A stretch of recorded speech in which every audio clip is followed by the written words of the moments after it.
We'll get to the so-called Baber Bowl in a moment, but first let's bring in Michael Burwell from the Toledo Blade as we continue to discuss the Bowling Green Falcons. Michael, thanks for coming in. Yeah, not a problem. Let's begin with the loss at Liberty, a game that we thought BG needed to win this season. Not necessarily an expected win, though, in a game with a lot of momentum changes. Yeah, there really were. I mean, BG got off to a really slow start, especially offensively in the passing game. Connor Bazelak got the start at quarterback. He threw 3 interceptions on 3 straight pass attempts, and that was not good for the second quarter.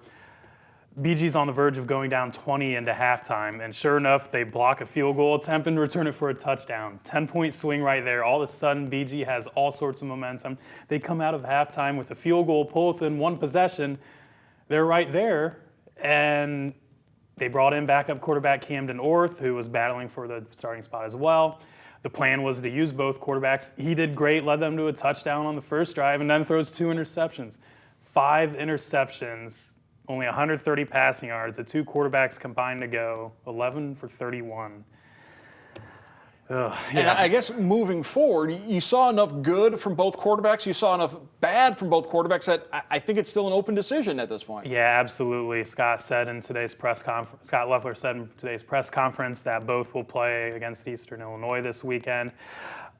Camden Orth brings more with his legs, and he had a couple nice runs. He really likes to lower his shoulder. He's not afraid to initiate contact. Connor Bazelak, he has a good arm. He had missed on a lot of overthrows against Liberty. They both bring different things. They're both the exact same build, same size, but they bring different things. But it's kind of hard to tell if Scott wants to play both quarterbacks all year. I would like to think he was probably hoping one of them would separate themselves during camp, during the year. They both bring nice things, but I mean, I don't know how beneficial it's going to be going back and forth between both of them. Whoever is the quarterback, one thing they can rely on is a couple of receivers with really good catch radius.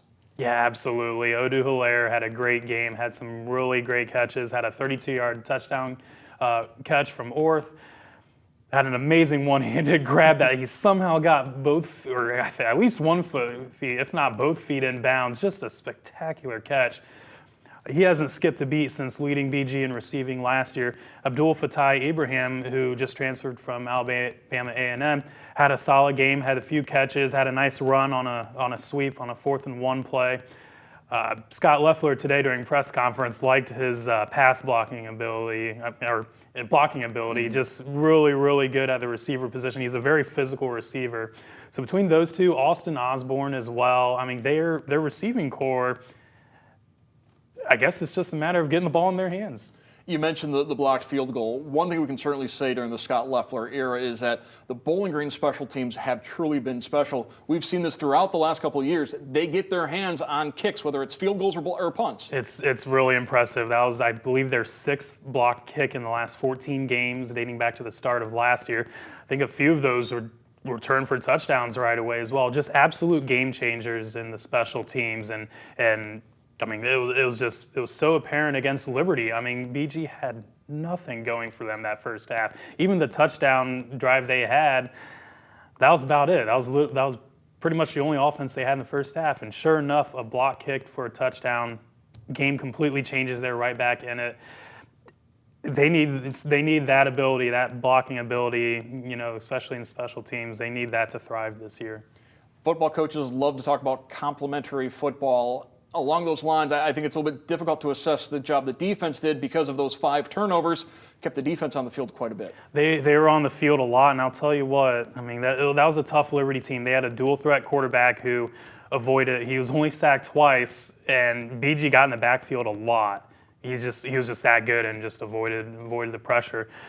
But I'll tell you what, I think the defense really performed well. They for how much they were on the field, obviously with all the interceptions on offense, I thought they did pretty good.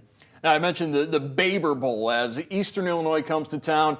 Former Bowling Green head coach Dino Baber, they hired Dino from Eastern Illinois. He had success there, had success at BG. He's been at Syracuse for, I think he's going on his 7th season now.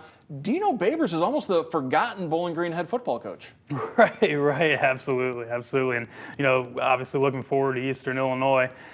It's been kind of a struggle for them the last handful of years, but they're coming off a win last week in which the defense had 4 interceptions and returned 2 of them for touchdowns. So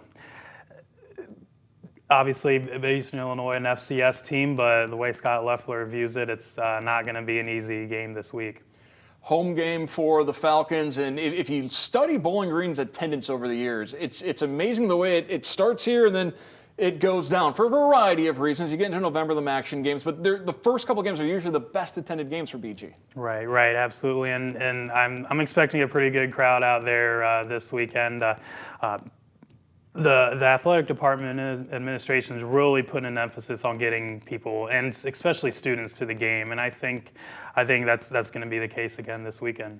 All right, Falcons in Eastern Illinois. That's a 2 o'clock kickoff on Saturday afternoon. I want to thank our guest from the Toledo Blade, Michael Burwell. Thank you so much, Michael. Yep, thank you.